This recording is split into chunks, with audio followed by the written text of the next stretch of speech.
Curious George visits the zoo.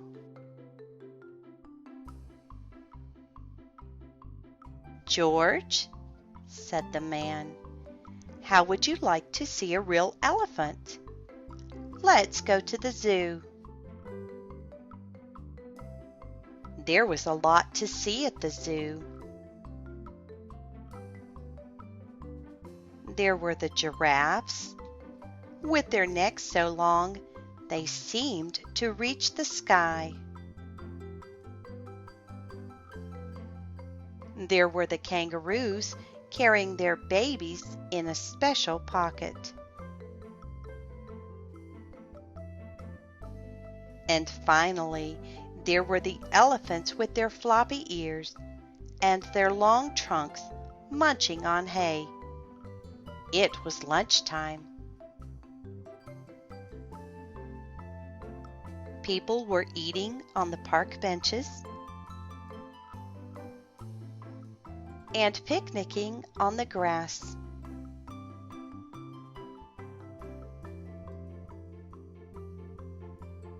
"I am going to find out what time they feed the lions," said the man with the yellow hat. "Wait here and don't get into trouble." While George was waiting, he saw a zookeeper with a pail of bananas for the monkeys.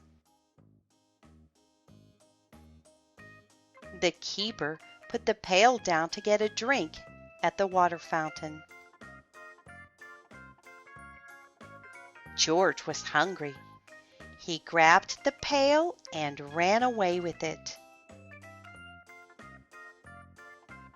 "Hey!" shouted the keeper. "Stop that monkey!" But George kept on running. A crowd of people was standing near the monkey house. Just the place for George to hide. Standing by the cage was a little boy holding a red balloon with a long string. Suddenly, one of the monkeys reached out, snatched the string from the boy's hand, and ran to the top of the cage.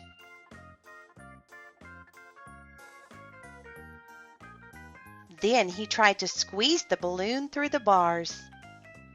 The other monkeys started to shriek and scream. The little boy was crying.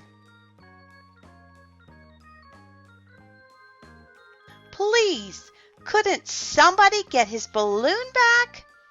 asked the mother. None of the people could reach that high. But George knew what to do. With the pail in his hand, he climbed up to the top of the cage. He took a few bananas and fed them to the monkeys. While the monkeys were eating, George snatched the balloon and swung down from the cage. He handed the balloon back to the boy. Everybody clapped and cheered. Just then, the man with the yellow hat came running. "George!" the man cried.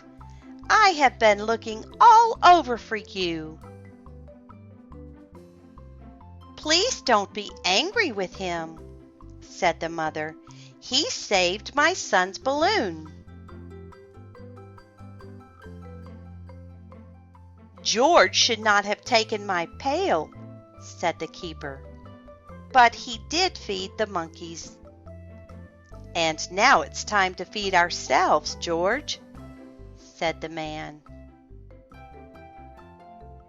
And that's what they did. Curious George visits the zoo.